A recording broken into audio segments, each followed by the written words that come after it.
చర్చించి కాంగ్రెస్ పార్టీ భవిష్యత్ ప్రణాళికను సిద్ధం చేసుకోవాలని ఆలోచన చేస్తున్నాం.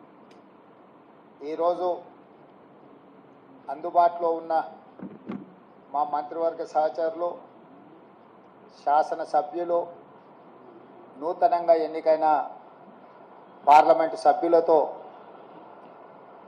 వచ్చిన ఫలితాలలో కాంగ్రెస్ పార్టీకి సంతోషకరమైన ఫలితాలు వచ్చినాయి. వాళ్ళందరితో కలిసి ఈ సంతోషాన్ని పంచుకోవడం జరిగింది. దేశవ్యాప్తంగా జరిగిన ఎన్నికల విషయంలో నాడు రాహుల్ గాంధీ గారు కన్యాకుమారి నుంచి కశ్మీర్ వరకు 150 రోజులు 4000 కిలోమీటర్లు సుదీర్ఘమైన పాదయాత్ర, ఆ తర్వాత మణిపూర్ నుంచి ముంబై వరకు వారి పర్యటనలు దేశవ్యాప్తంగా ప్రజాస్వామిక వాదులందరినీ ఏకం చేసి, ముఖ్యంగా దళితులు, గిరిజనులు, మైనారిటీలు, మహిళలు, విద్యార్థులు, నిరుద్యోగ యువకులు, ప్రజాస్వామిక వాదులందరినీ కూడా సమన్వయం చేసి నరేంద్ర మోడీ, భారతీయ జనతా పార్టీ నేతృత్వంలో నడుస్తున్న ఎన్డీఏ ప్రభుత్వం ప్రజా వ్యతిరేక నిర్ణయాలను, పరిపాలన వైఫల్యాలను దేశస్థాయిలో ప్రచారం కల్పించి ఎన్డీఏ కూటమికి ప్రత్యామ్నాయంగా ఇండియా కూటమిని ఏర్పాటు చేసి వీలైనంత మేరకు సహకరించిన వాళ్ళందరినీ సహకారం తీసుకొని సమన్వయం చేసుకొని ఏఐసిసి అధ్యక్షుడు మల్లికార్జున్ ఖర్గే గారు, శ్రీమతి సోనియా గాంధీ గారు, రాహుల్ గాంధీ గారి యొక్క పాదయాత్ర సృష్టించిన ప్రభావాన్ని ప్రజలకు చేరవేయడం ద్వారా ఎన్నికలను నిర్వహించడం జరిగింది. ఈ ఎన్నికలలో మొదటగా తెలంగాణ రాష్ట్రంలో జరిగిన ఎన్నికలను మనం చర్చించుకొని ఆ తర్వాత జాతీయ స్థాయి ఎన్నికల మీద మనం విశ్లేషణ చేసుకుందాం. 2023 డిసెంబర్ 3 నాడు వచ్చిన ఫలితాలలో 64 శాసనసభ నియోజకవర్గాలలో కాంగ్రెస్ పార్టీని గెలిపించి, ఒక్క శాసనసభలో సిపిఐని మా ఎన్నికల పొత్తులో భాగంగా కొత్తగూడెంలో గెలిపేయడం జరిగింది. తెలంగాణ రాష్ట్రంలో 65 శాసనసభ నియోజకవర్గాలలో 39.5% ఓట్లను వేయడం ద్వారా కాంగ్రెస్ ప్రభుత్వాన్ని, ప్రజాపాలనకు తెలంగాణ ప్రజలు ఆమోదం ఇచ్చిండ్రు. ఆ తర్వాత 100 రోజులలో 5 గ్యారెంటీలను అమలు చేసి భవిష్యత్ కార్యాచరణను ప్రజలకు వివరించి ఈ పార్లమెంట్ ఎన్నికల బరిలో మేము దిగడం జరిగింది. ఆనాడు ఎన్నికల బరిలో దిగినప్పుడే విస్పష్టంగా పత్రికా సమావేశాన్ని ఏర్పాటు చేసి బహిరంగ సభలలో కూడా ప్రజలకు మేము చెప్పడం జరిగింది, ఈ ఎన్నికలు నేను నా మంత్రివర్గము 100 రోజులు అందించిన పరిపాలనకు రెఫరెండము, మేము ఇచ్చిన గ్యారెంటీలను, మేము చేస్తున్న పరిపాలనను ప్రజల ముందు పెట్టి మేము ఓట్లు అడుగుతున్నాము. మా పరిపాలన మీకు నచ్చితే, మా పరిపాలన ఇంకా కొంత బలాన్ని చేకూర్చడం ద్వారా ఇంకా ప్రజలకు ఉపయోగపడే విధంగా పరిపాలన అందించడానికి మీరు తీర్పు ఇవ్వండి అని చెప్పి విస్పష్టంగా ప్రజలకు మేము వివరించడం జరిగింది. చాలామంది మీడియా మిత్రులు, సహచర ప్రజాప్రతినిధులు మనం రెఫరెండం అనకపోతే బాగుండునేమో, ఒకవేళ తీర్పు మనకు వ్యతిరేకంగా వస్తే ఆ తర్వాత సమస్య అవుతుందని కూడా చాలామంది సూచన చేసింది. కానీ ప్రజల పట్ల ఉన్న విశ్వాసము, కాంగ్రెస్ పార్టీ కార్యకర్తల, నాయకుల పట్ల ఉన్న నమ్మకంతో ఆనాడు పిసిసి అధ్యక్షుడిగా, తెలంగాణ రాష్ట్ర ముఖ్యమంత్రిగా ఇది మా పరిపాలనకు రెఫరెండమే అని చెప్పి స్పష్టంగా నేను చెప్పడం జరిగింది. మధ్య మధ్యలో మీడియా మిత్రులు గుర్తు చేసినప్పుడు కూడా ఈ విషయంలో మాకు రెండో ఆలోచన లేదు, రెఫరెండమే అని మేము చెప్పడం జరిగింది. తెలంగాణ రాష్ట్ర ప్రజా పరిపాలన రెఫరెండంగా మేము ఎన్నికలకు వెళ్తే ఈరోజు తెలంగాణ రాష్ట్రంలో వచ్చిన ఫలితాలు, ప్రజలు ఇచ్చిన ఓట్ల శాతం, పార్లమెంట్లతో పాటు అసెంబ్లీలో మాకు వచ్చిన మెజారిటీని మీడియా మిత్రులు ఎలాగూ విశ్లేషిస్తారో మా వైపు నుంచి కూడా మేము ఈరోజు వివరించదలుచుకున్నాము. జరిగిన పార్లమెంట్ ఎన్నికల్లో 17 పార్లమెంట్లకు సంబంధించి ఒక సీటు ఎంఐఎంకి ఇస్తే 16లో 8 పార్లమెంటు నియోజకవర్గాలను కాంగ్రెస్ పార్టీని గెలిపించడం జరిగింది. మరొక 8 భారతీయ జనతా పార్టీ గెలవడం జరిగింది. మా 8 పార్లమెంటు నియోజకవర్గాల ఫలితాలు దాదాపుగా 41% ఓట్లు కాంగ్రెస్ పార్టీకి రావడం జరిగింది. 2023 డిసెంబర్ 3 నాడు వచ్చిన ఫలితాలలో కాంగ్రెస్ పార్టీకి వచ్చిన ఓట్ల శాతము 39.5%. ఈ పార్లమెంట్ ఎన్నికల్లో 100 రోజుల పరిపాలన తర్వాత దాదాపుగా 41% ఓట్లు కాంగ్రెస్ పార్టీకి రావడం జరిగింది. ఓట్ల శాతంలో ప్రజలు రెఫరెండం ద్వారా మా పరిపాలన బాగుందనడమే కాదు, మమ్మల్ని మెచ్చుకొని అసెంబ్లీ ఎన్నికల్లో ఇచ్చిన ఓట్ల శాతానికంటే అధిక ఓట్ల శాతాన్ని ప్రజలు మాకు ఇవ్వడం ద్వారా, ఆశీర్వదించడం ద్వారా మా పరిపాలన పట్ల ప్రజలు సంతృప్తి వ్యక్తం చేసిండ్రు అని చెప్పి నేను భావిస్తున్నాను. అదేవిధంగా 2019 పార్లమెంట్ ఎన్నికల్లో 3 పార్లమెంట్ గెలిస్తే ఈ ఎన్నికల్లో మమ్మల్ని 8 పార్లమెంటు సీట్లు గెలిపించడం ద్వారా 8 సీట్లు అధికంగా ఇచ్చి పార్లమెంటులో కూడా మాకు అత్యధికంగా సీట్లు ఇవ్వడం ద్వారా ఓట్లు సీట్లు కూడా మమ్మల్ని పెంచడం ద్వారా ప్రజలు ఆశీర్వదించారు.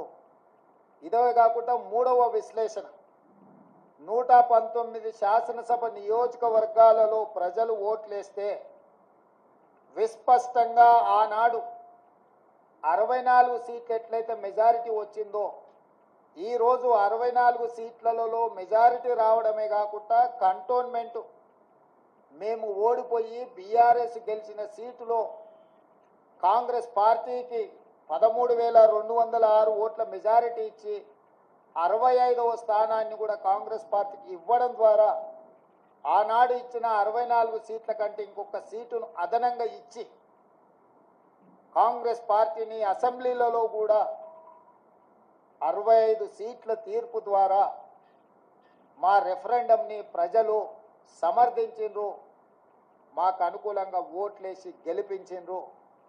కాంగ్రెస్ పార్టీ అధ్యక్షుడిగా, ముఖ్యమంత్రిగా కాంగ్రెస్ పార్టీ ప్రజాప్రతినిధులకు, మంత్రివర్గ సహచరులకు, శాసనసభ్యులకు, రాష్ట్ర స్థాయి నాయకులకు, జిల్లా స్థాయి నాయకులకు, మండల స్థాయి నాయకులకు, మరీ ముఖ్యంగా గ్రామ స్థాయి కార్యకర్తలకు మనస్ఫూర్తిగా కృతజ్ఞతలు, ధన్యవాదాలు తెలియజేస్తున్నా. ఈరోజు వారి శ్రమ వల్ల, వారి కష్టం వల్ల, వారి ప్రయత్నం వల్ల ఓట్ల శాతంలో కావచ్చు, పార్లమెంటు సీట్ల విషయంలో కావచ్చు, శాసనసభ నియోజకవర్గాల వారిగా కాంగ్రెస్ పార్టీకి అత్యధిక మెజారిటీని తీసుకొచ్చి మా కాంగ్రెస్ పార్టీ కార్యకర్తలు ఈరోజు మా గౌరవాన్ని, రాహుల్ గాంధీ గారి నాయకత్వాన్ని నిలబెట్టినందుకు కాంగ్రెస్ పార్టీ తరఫున వారికి నేను సంపూర్ణంగా కృతజ్ఞతలు తెలియజేస్తున్నా. ఇక రెండవది, 8 పార్లమెంట్ సీట్లు గెలిచిన భారతీయ జనతా పార్టీ 2019లో 4 పార్లమెంట్లు గెలిస్తే ఈరోజు 8 పార్లమెంట్లు సీట్లు గెలవడం జరిగింది. వాళ్ళు కూడా వాళ్ళ సీట్లను పెంచుకున్నారు. ఆనాడు 20% ఉన్న ఓట్లను వాళ్ళు ఈరోజు 35%కి పెంచుకోవడం జరిగింది. అంటే ఈ రాష్ట్రంలో భారతీయ జనతా పార్టీ కూడా ఓట్లు, సీట్లు పెరగడం జరిగింది. అయితే ఇందులో వాళ్ళ ఓట్లు, సీట్లు పెరగడానికి వాళ్ళ నాయకత్వాన్ని సమర్థించేదానికంటే బీజేపీని గెలిపించడానికి బీఆర్ఎస్ నాయకులు ఆత్మ బలిదానం చేసుకొని అవయవాలను త్యాగం చేసి, అవయవ దానం చేసి ఈరోజు బీజేపీని గెలిపించడం జరిగింది. బీజేపీ గెలిచిన 8 పార్లమెంటు నియోజకవర్గాలలో బీఆర్ఎస్ 7 సీట్లల్లో డిపాజిట్లు కోల్పోయింది. ఆదిలాబాద్ కావచ్చు, నిజామాబాద్ కావచ్చు, కరీంనగర్ కావచ్చు, మల్కాజ్గిరి కావచ్చు, సికింద్రాబాద్ కావచ్చు, చేవెళ్ళ కావచ్చు, మహబూబ్ నగర్ కావచ్చు, ఈ 7 పార్లమెంటు నియోజకవర్గాలలో బీఆర్ఎస్ డిపాజిట్లు కోల్పోయి బీజేపీని గెలిపించడం ద్వారా బీఆర్ఎస్ నాయకులు ఆత్మ బలిదానం చేసుకొని అవయవ దానం చేసిండ్రు బీజేపీకి. ఈ విషయం నేను ఈరోజు చెప్పడం లేదు. ఎన్నికల ప్రక్రియ మొదలైనప్పుడే స్పష్టంగా పార్లమెంటు నియోజకవర్గాల వారీగా బలహీనమైన అభ్యర్థులను పెట్టి బీఆర్ఎస్ శ్రేణులను బీజేపీకి పనిచేపిస్తున్నాడు చంద్రశేఖరరావు అని చెప్పి నేను స్పష్టంగా నిర్దిష్టమైన ఆరోపణ చేసిన. నేను నిర్దిష్టమైన అంశాలను ప్రస్తావించినప్పుడు బీఆర్ఎస్ నాయకులు వితండవాదం చేసిండ్రు, నా మీద వాళ్ళు మాటల దాడి చేసిండ్రు. ఇవాళ ఇంకొక విషయం, అత్యంత కీలకమైన అంశం నేను ఇప్పుడు ప్రస్తావించదలుచుకున్నా.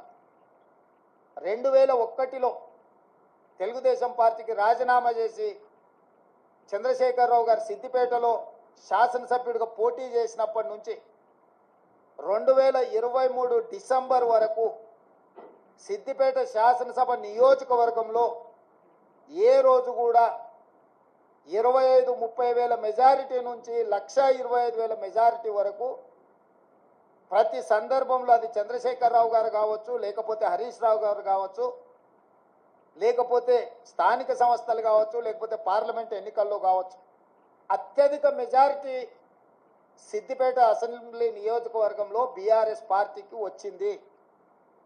కానీ ఈ పార్లమెంట్ ఎన్నికల్లో హరీష్ రావు గారు సిద్దిపేటలో పూర్తి తన ఓట్లను బీజేపీకి బదిలీ చేసిండు.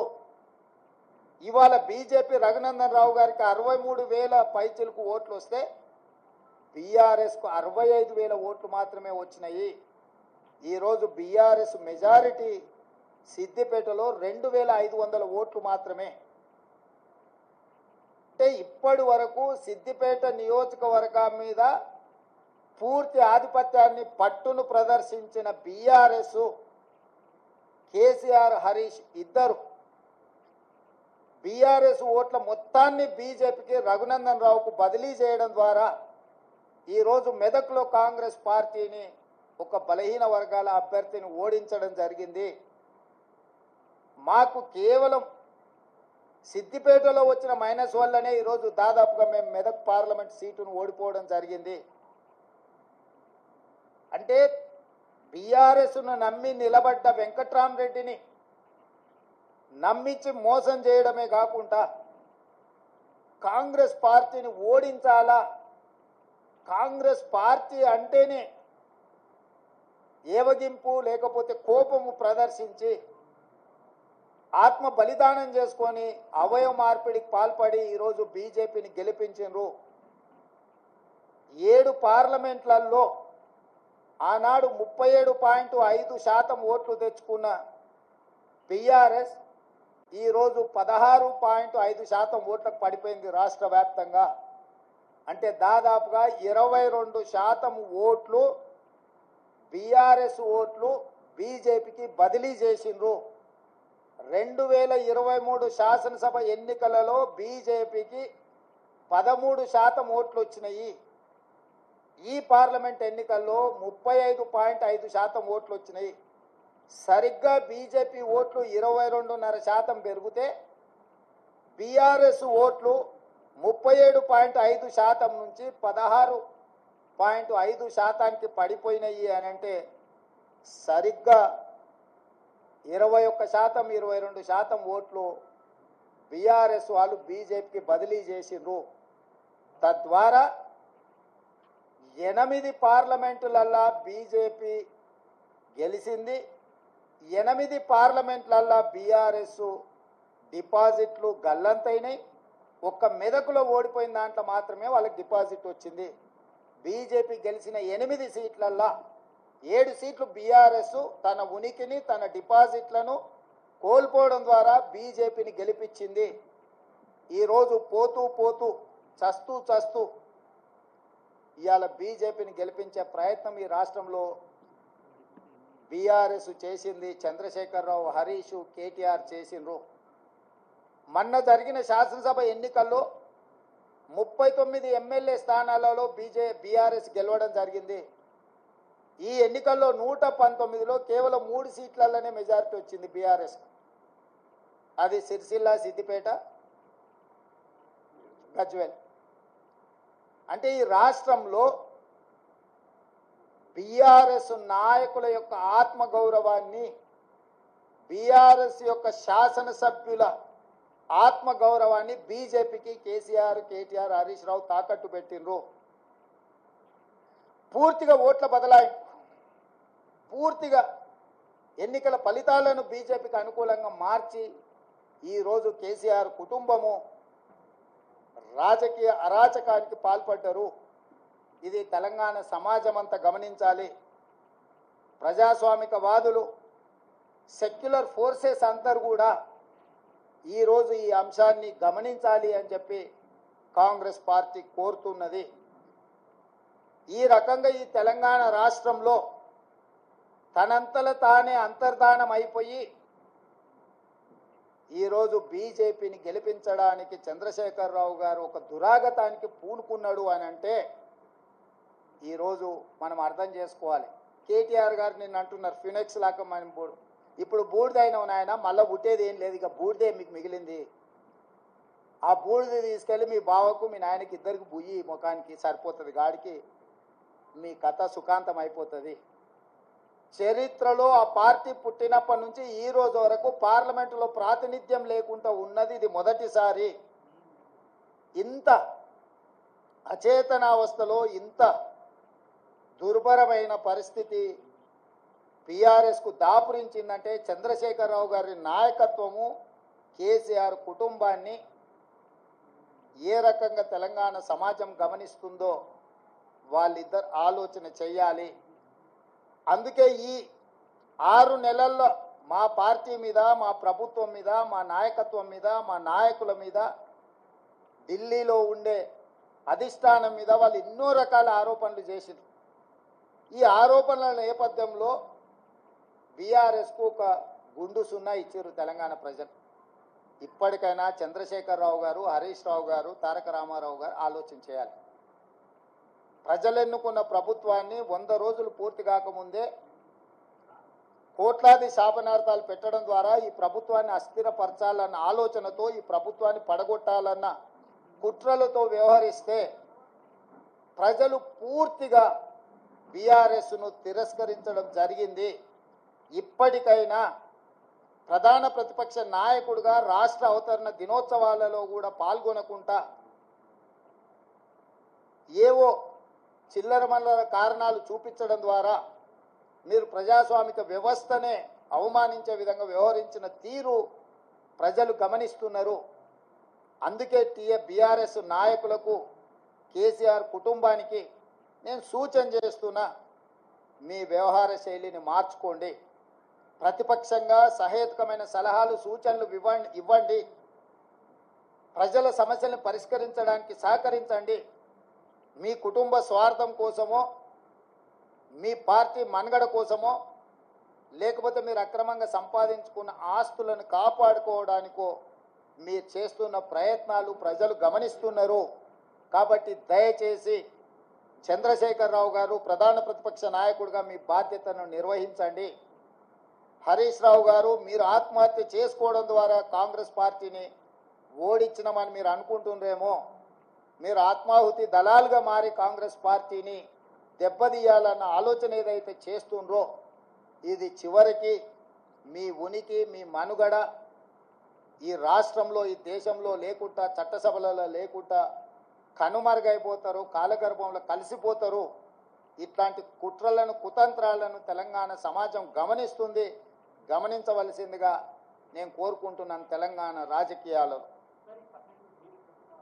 అదేవిధంగా కేంద్ర రాజకీయాల దగ్గరికి వస్తేనే కేంద్రంలో 2014లో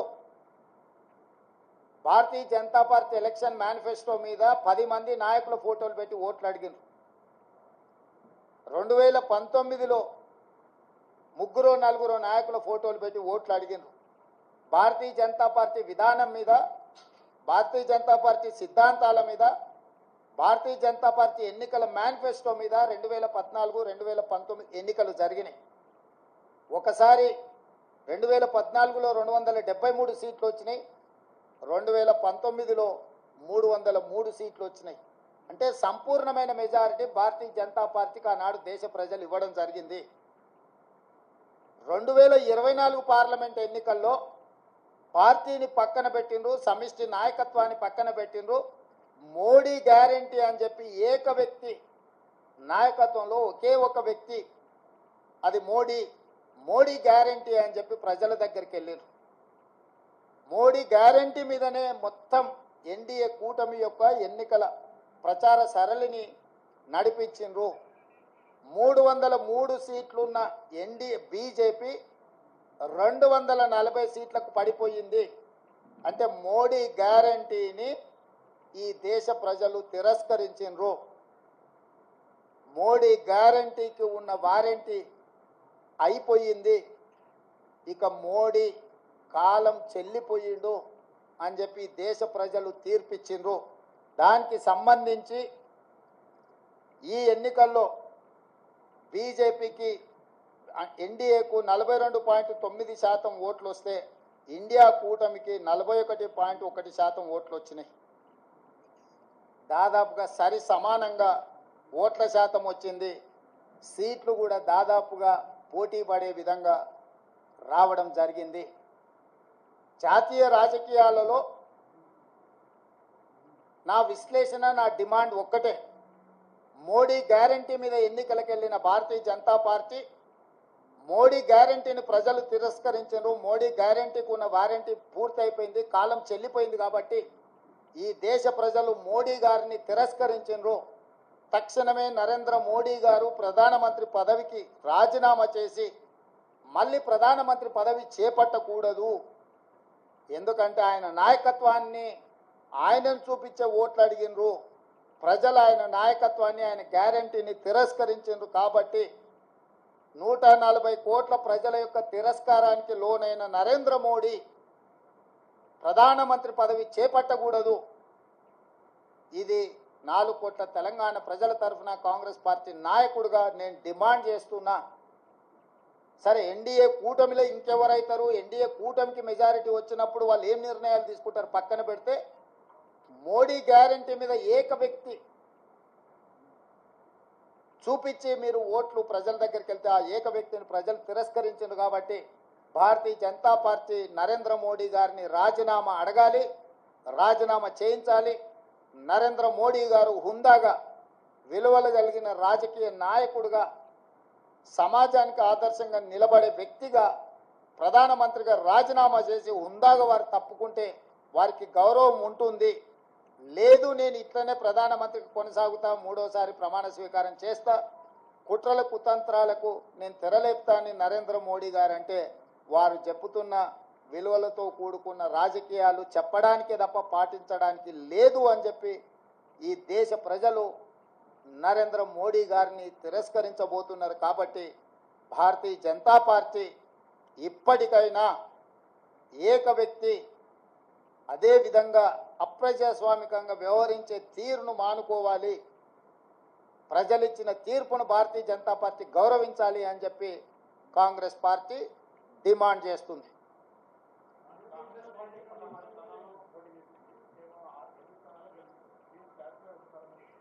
కాంగ్రెస్ పార్టీ 17 స్థానాలలో పోటీ చేసింది, 16 కాదు. 17 ఇట్లలో 8 సీట్లలో గెలిచినాము.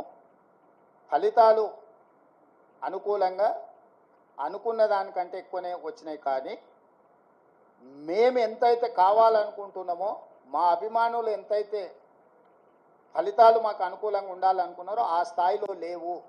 కాబట్టి ఇప్పటి వరకు 18 గంటలే పనిచేసినాం. ఇంకా ఒక 2 గంటలు అదనంగా పనిచేసి ప్రజల్ని మెప్పించడానికి, ప్రజా పాలన అందించడానికి మేము ప్రయత్నం చేస్తాం. మల్కాజ్గిరిలో సిట్టింగ్ స్థానము ఓడిపోయినాము. అదేవిధంగా అదే మల్కాజ్గిరిలో ఉన్న కంటోన్మెంట్ శాసనసభను ఈరోజు లేని సీటును మేము గెలుచుకోవడం జరిగింది. ఇవన్నీ కూడా ప్రజా తీర్పులో భాగము. ప్రజలు ఏ తీర్పు ఇచ్చినా శిరస వహించవలసిన బాధ్యత మా మీద ఉన్నది. అవును, ఓడిపోయింది. నిజమే కదా, నిజమే కదా. అవును, ముఖ్యమంత్రి రాష్ట్రానికి, జిల్లాకు కాదు. పిసిసి అధ్యక్షుడు కూడా రాష్ట్రంలో ఏ సీటు గెలిచినా ఏ సీటు ఓడినా అది నాదే బాధ్యత. ఈ పిసిసి అధ్యక్షుడిగా రాష్ట్ర ముఖ్యమంత్రిగా రాష్ట్రం నలుమూలలో వచ్చే ఏ ఫలితాలైనా నేనే తీసుకోవాలి. ఈ విషయాన్ని మీరు హుజూరాబాద్ ఎన్నికలప్పుడు గుర్తు చేసిరు, హుజూర్ నగర్ ఎన్నికలప్పుడు గుర్తు చేసిండ్రు, నాగార్జున సాగర్ ఎన్నికలప్పుడు గుర్తు చేసిండ్రు, మునుగోడు ఎన్నికలప్పుడు కూడా గుర్తు చేసిండ్రు. ఇప్పుడు కూడా గెలుపు ఓటములు అన్నిటికీ నేనే బాధ్యుణ్ణి. ఇందులో ఓటమి ఒకరి ఖాతాలో రాసి గెలుపులు నా ఖాతాలో రాసుకునే తత్వం కానీ ఆలోచన కానీ నాకు లేదు. కాబట్టి ఇచ్చిన ఫలితాలు వచ్చిన ఫలితాలు ఉగాది పచ్చడి లాంటివి. కొంత తీయగా ఉన్నది, కొంత చేదుగా ఉంది, కొంత పుల్లగా ఉంది. కాకపోతే ఓవరాల్గా పచ్చడి అనేది మంచిది. ఇప్పుడు వచ్చిన ఫలితాలను పిసిసి అధ్యక్షుడిగా రాష్ట్ర ముఖ్యమంత్రిగా ఉగాది పచ్చడి లాగా నేను స్వీకరించదలుచుకున్నా.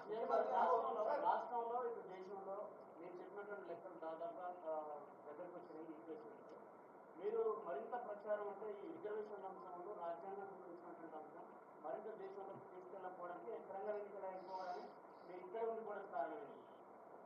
మీరే అంటారు కదనే పరిపాలన వదిలేసి ఇతర రాష్ట్రాలు తిరగబోతున్నాడని. వెళ్తే మీకు ఒక బాధ, ఉంటే ఇంకొక బాధ. కాబట్టి నేను రాష్ట్రానికి పరిమితమైన నాయకుడిని. నేను పిసిసి అధ్యక్షుడిని, నేను ముఖ్యమంత్రిని. ఎన్నికల అధ్యక్షుడిగా ఎన్నికలు ఇక్కడనే నిర్వహించిన, ముఖ్యమంత్రిగా నేను ఇక్కడనే ఉండి పరిపాలనను గాడిలో పెట్టే ప్రయత్నం చేసిన. వర్షానికి తడిచిపోయిన ఒడ్లు కొనుగోలు కావచ్చు, లేకపోతే మొలకెత్తిన ఒడ్లను కొనుగోలు విషయంలో కావచ్చు, విత్తనాల విషయంలో కావచ్చు, విద్యుత్ విషయంలో కావచ్చు, అకాల వర్షాలను ఎదుర్కోవడం విషయంలో కావచ్చు, రైతు రుణమాఫీకి సంబంధించిన అంశాలను సమీక్షించడంలో కావచ్చు, రాష్ట్ర ప్రజల యొక్క సమస్యలు పరిష్కరించడమే నా మొదటి ప్రాధాన్యత. నా బాధ్యత రాష్ట్రానికి పరిమితం. రాష్ట్రంలో ఉండే సమస్యలు పరిష్కరించడం, రాష్ట్రంలో ఒక మంచి పరిపాలన అందించడమే నా బాధ్యత అనుకొని ఇక్కడికే పరిమితమైన.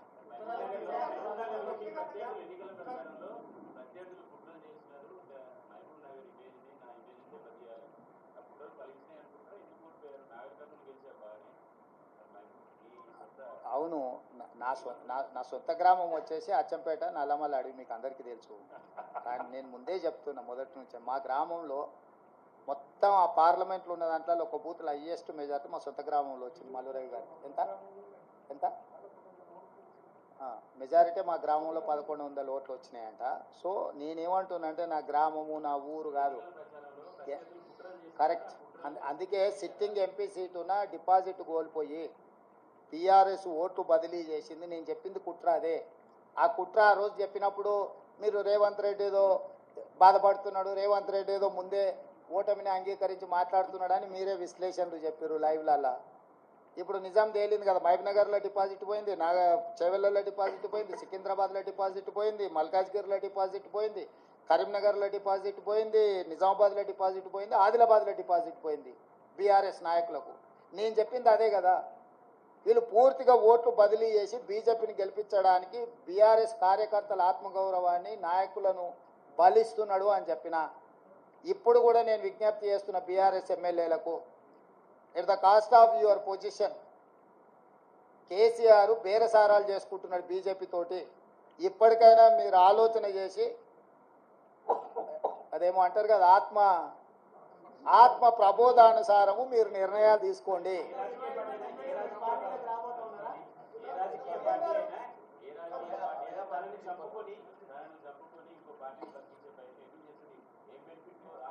ఇక అది కేసీఆరే చెప్పాలి, నువ్వు అడగాలి. కేసీఆర్ అవయవదానం చేసిండు బీజేపీకి. ఆయన ఆత్మహత్య చేసుకోవడం ద్వారా ఆయన కిడ్నీలు, ఆయన కండ్లు ఇవన్నీ మోడీకి బదిలీ చేసిండు. ఆ బెనిఫిట్ ఏందో బెయిలా లేకపోతే ఇంకేదన్నా అక్రమ సంపాదన అనేది మీరు విశ్లేషించాలి. మీరు ఎందుకు అన్నీ నేనే చెప్తే మీరెందుకు? రఘు చెప్పండి.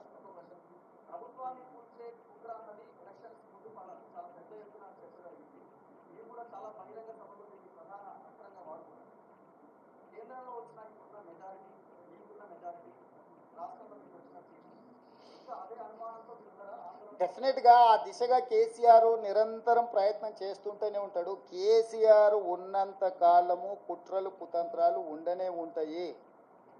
ఎప్పటికప్పుడు తెలంగాణ ప్రజలు అప్రమత్తంగా ఉండాల్సిన అవసరం ఉంది. కేసీఆర్ రాజకీయ జూదగాడు.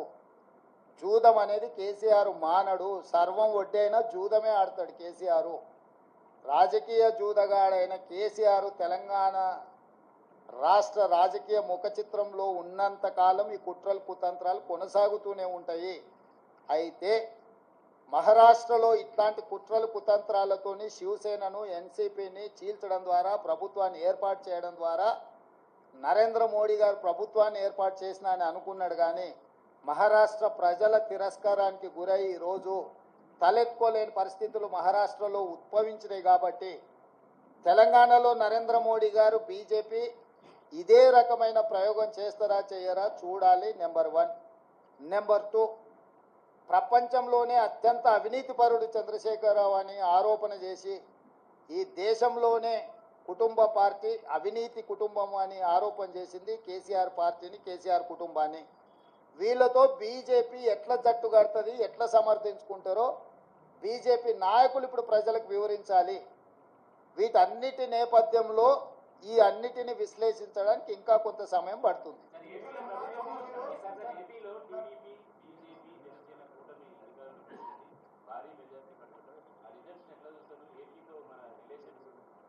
ఎన్నికల ఫలితాలను ఎట్లా చూస్తాం చారి? ఎన్నికల ఫలితాల రకంగానే చూస్తాము, ప్రజా తీర్పు పరంగానే చూస్తాము. దాంట్లో వేరే రకంగా చూడడానికి ఏముంది? ప్రజలు తీర్పు ఇచ్చిండ్రు. ఆ తీర్పును జగన్మోహన్ రెడ్డి గారు నేను స్వాగతిస్తున్నా అన్నాడు. చంద్రబాబు నాయుడు గారు నేను స్వాగతిస్తున్నా అన్నాడు. ఇక వాళ్ళిద్దరు స్వాగతించిన తర్వాత మియా బీవీకి రాజీ హోయేతో కాశీ కా క్యా ఇస్మే?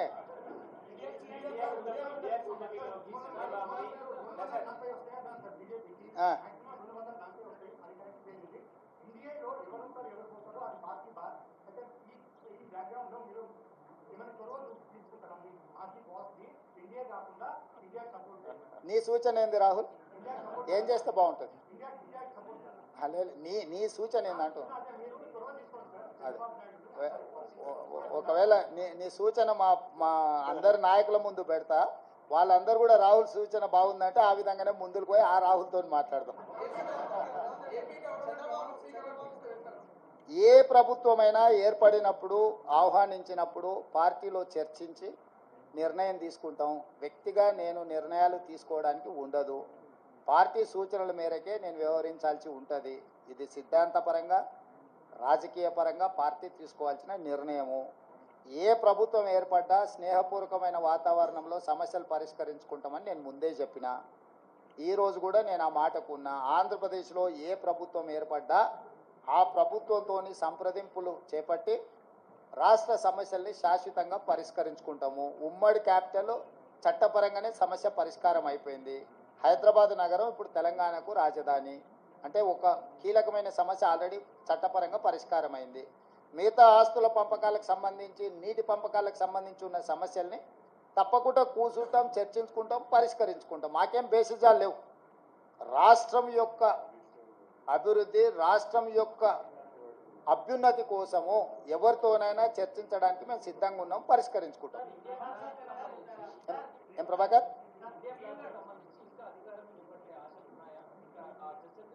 నాకు తెలియదు, నేను ఢిల్లీకి వెళ్ళలేదు. ఇండియా కూటమి ఢిల్లీలో చర్చలు చేస్తారు. మన వాళ్ళు ఎవరైనా ఉంటే అక్కడికి ప్రశ్న అడగమను.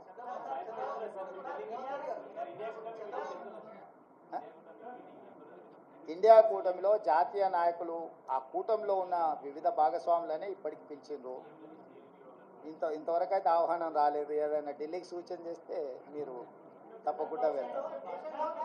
క్యాబేసి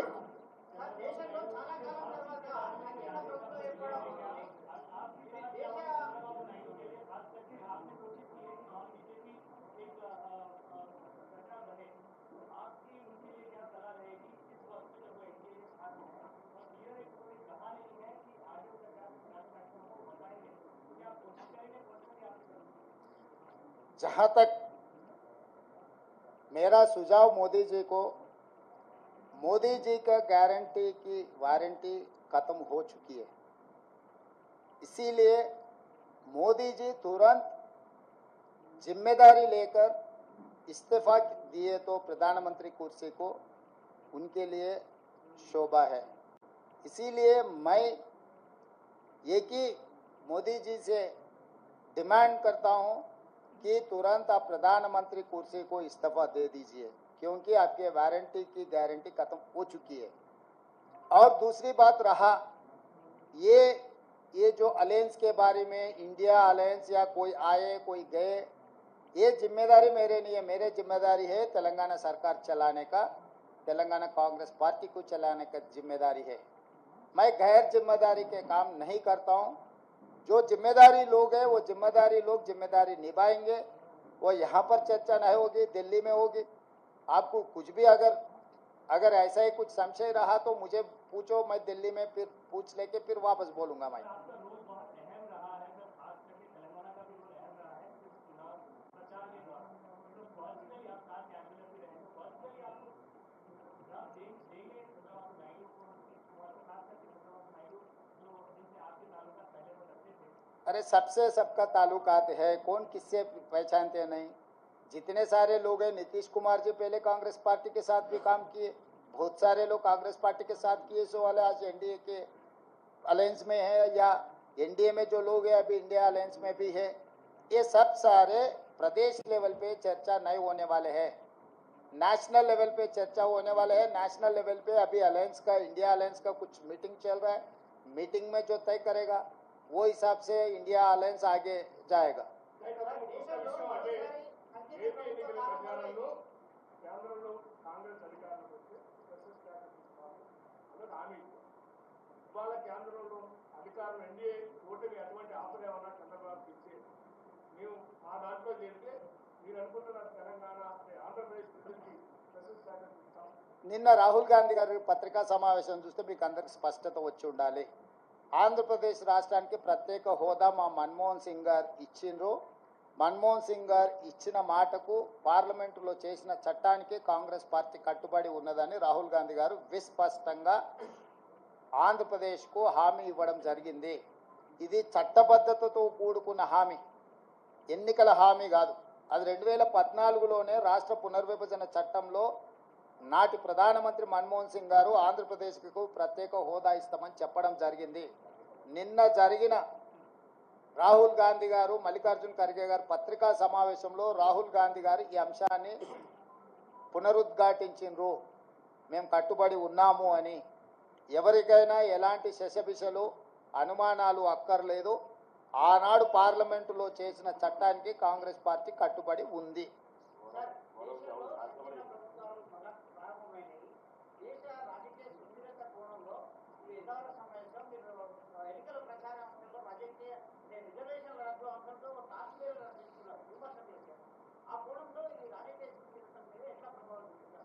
డెఫినెట్గా ఈరోజు 42% బీజేపీకి వచ్చి 41% ఇండియా కూటమికి వచ్చిందంటేనే ప్రజల ఆలోచనలో మార్పు వచ్చింది. మరీ ప్రధానంగా వారణాసి, ప్రధానమంత్రి గారు పోటీ చేసిన ఉత్తరప్రదేశ్లో సమాజ్వాదీ పార్టీకి అత్యధిక స్థానాలు వచ్చినాయి.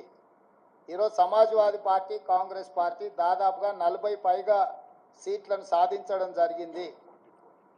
37 స్థానాలు సమాజ్వాదీ పార్టీకి వచ్చినాయి, 7 కాంగ్రెస్ పార్టీకి వచ్చినాయి. అంటే దాదాపుగా 42 స్థానాలు సమాజ్వాదీ పార్టీ, కాంగ్రెస్ పార్టీ ఉత్తరప్రదేశ్లో గెలవడం జరిగింది. రెండవది ఫైజాబాద్ పార్లమెంట్. ఫైజాబాద్ పార్లమెంట్ అంటే అయోధ్య రామ మందిరం ఎక్కడైతే నిర్మించిందో ఆ పార్లమెంట్లో బీజేపీ ఓటమి చెందింది. అంటే రాముడి పేరు మీద ఎన్నికల ఓట్ల యాచక వృత్తి చేపట్టడాన్ని రాముడు కూడా క్షమించలేదు. రాముడి పేరు మీద యాచక వృత్తికి పాల్పడ్డ బీజేపీని అయోధ్య మందిరం ఉన్న అయోధ్య ప్రాంతంలో ఉన్న ఫైజాబాద్ పార్లమెంట్లో బీజేపీని ఓడించడం ద్వారా భారతీయ జనతా పార్టీ నాయకులకు దేవుడు కూడా గుణపాఠం చెప్పిండు. ఈ అంశాలన్నీ కూడా మన కళ్ళ ముందే జరిగినాయి. మోడీ గ్యారంటీ మీద ప్రజలు తీర్పిచ్చిండ్రు, మోడీ గ్యారంటీని తిరస్కరించిండ్రు. రాముడి తలంబ్రాల పేరు మీద ఓట్లు కొల్లగొట్టాలని చూస్తే రామ మందిరం నిర్మించిన అయోధ్య ఉండే పార్లమెంటు నియోజకవర్గం ఫైజాబాద్లోనే బీజేపీని ఓడించడం జరిగింది, ప్రజలు తిరస్కరించడం జరిగింది. కాబట్టి దేవుడి పేరు మీద ఓట్లు పొందాలన్న దురాశ బీజేపీకి మంచిది కాదు. ఇవన్నీ కూడా ప్రజలు ఇచ్చిన తీర్పు. ఈ తీర్పును దృష్టిలో పెట్టుకొని మనం అందరం కూడా భవిష్యత్ కార్యాచరణను నిర్ణయించుకోవాలి.